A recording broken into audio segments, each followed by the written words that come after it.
Ating ulamin ngayon. Wala tayong ganong huli.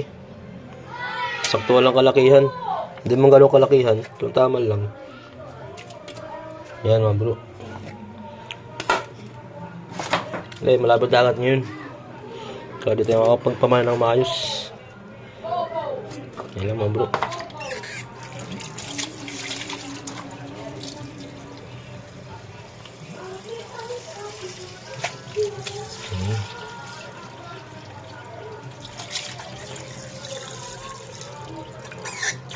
Yan lang bro.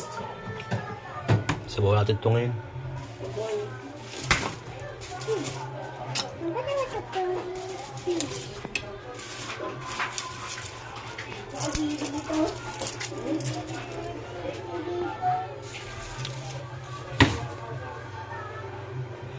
Yan, sili, baligang, sibuyas. Kaya yung sigang natin to.